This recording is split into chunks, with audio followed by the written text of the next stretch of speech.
Asia एक बार फिर से युद्ध के मुहाने पर है और इस बार जंग छिड़ी है थाईलैंड और कंबोडिया के बीच में। लेकिन इससे भी हैरानी वाली बात तो यह है कि इन दोनों देशों में जंग की वजह है महादेव के मंदिरों की वो श्रृंखला जो थाईलैंड और कंबोडिया ही नहीं भारतीय सनातनियों के लिए भी श्रद्धा का विषय है। ये तस्वीरें उसी की झलक दिखा रही है। तस्वीरों में देखा जा सकता है किस तरह कंबोडियन आर्मी ने अचानक ड्रोन और छोटी मिसाइलों से थाईलैंड पर हमला कर दिया। जवाब में थाईलैंड ने फाइटर जेट F-16 की तैनाती कर दी है और हवाई हमले भी किए हैं। दरअसल इस जंग के पीछे एक प्राचीन शिव मंदिर है जो दशकों से सीमा विवाद का केंद्र रहा है। लेकिन इस बार मामला और गंभीर हो गया है जब सीमा पर एक थाई सैनिक बारूदी सुरंग की चपेट में आ गया और बस वहीं से युद्ध की वो चिंगारी उठी जिसने अब आग पकड़ ली है। अवैध धर्मांतरण को लेकर पुलिस सतर्क है। ऐसे में यूपी के कुशीनगर में पुलिस ने धर्मांतरण गैंग का पर्दाफाश किया है। पुलिस ने एक महिला समेत 4 लोगों को गिरफ्तार किया जो ये काम कर रहे थे। पुलिस ने एक ऐसे गिरोह का भंडाफोड़ किया है जिस पर नाबालिग लड़कियों को बहला फुसलाकर धर्मांतरण और दुष्कर्म करने का आरोप है। पीड़िता के पिता ने पुलिस को जानकारी दी थी कि उसकी 15 साल नाबालिग बेटी को गांव के ही अरमान और उसके साथियों ने शादी का झांसा देकर बहला फुसलाकर भगाया है। बता दें कि अरमान पर पहले भी लड़की भगाने का केस दर्ज था। युवती को सकुशल बरामद कर लिया गया है। आरोपी को गिरफ्तार कर जेल भेजा जा रहा है। और मॉर्निंग जी में आपको दिखाते हैं दिल्ली की 5 बड़ी खबरें।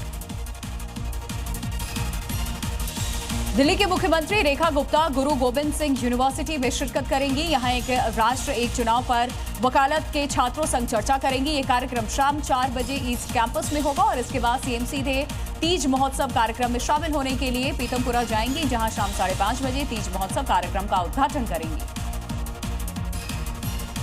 दक्षिण पूर्वी दिल्ली और उससे आगे यात्रा करने वालों के लिए एक अहम खबर है। सरिता विहार फ्लाईओवर की मरम्मत का काम आज से शुरू होने जा रहा है जो 8 अगस्त तक चलेगा। इस दौरान फ्लाईओवर आंशिक रूप से बंद रहेगा जिससे इलाके में यातायात पर असर पड़ना तय है। दिल्ली ट्रैफिक पुलिस ने एक एडवाइजरी जारी कर ये जानकारी दी है। बदरपुर और फरीदाबाद से दक्षिण दिल्ली की ओर जाने वाले यात्रियों को सबसे ज्यादा परेशानी हो सकती है। सरिता विहार, ओखला और गोविंदपुरी के निवासियों पर भी इसका असर पड़ेगा। दिल्ली की आबोहवा में बड़ा सुधार हुआ। पिछले 10 सालों में जुलाई महीने में सबसे साफ रहा हवा। साल 2025 में अब तक राजधानी में 118 दिन ऐसे रहे हैं जब वायु गुणवत्ता साफ श्रेणी में रही है। यह आंकड़ा 2024 के पूरे साल के 120 दिन साफ दिनों के बराबर है। पर्यावरण मंत्री मनजिंदर सिंह सिरसा ने बताया है कि ये कोई मौसमी संयोग नहीं है, ये लगातार भ्रष्टाचार पर कार्रवाई, बड़े स्तर पर पौधारोपण, सड़क का सुधार और बिना यहां ढील दिए हो रहे प्रयासों का परिणाम है। ये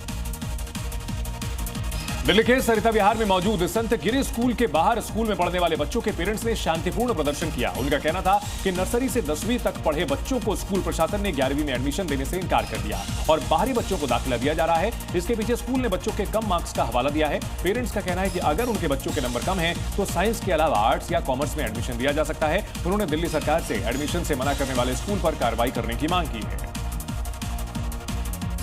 उत्तरी दिल्ली के वजीराबाद थाना इलाके के जगतपुर में यहां शनि श्याम घाट पर यमुना नदी में नहाते समय एक 8वीं कक्षा का छात्र डूब गया। छात्र के डूबने की खबर परिवार वालों को 4 दिन के बाद मिली। सूचना मिलते ही एनडीआरएफ की टीम ने रेस्क्यू ऑपरेशन शुरू किया, जबकि पीड़ित परिवार का रो रो करके बुरा हाल है। दरअसल ये घटना 21 जुलाई की है जब 13 साल का अंकित अपने दोस्तों के साथ स्कूल से सीधा यमुना नदी में नहाने आया। नहाते समय वो गहरे पानी में चला गया और डूब गया। फिलहाल रेस्क्यू ऑपरेशन जारी है।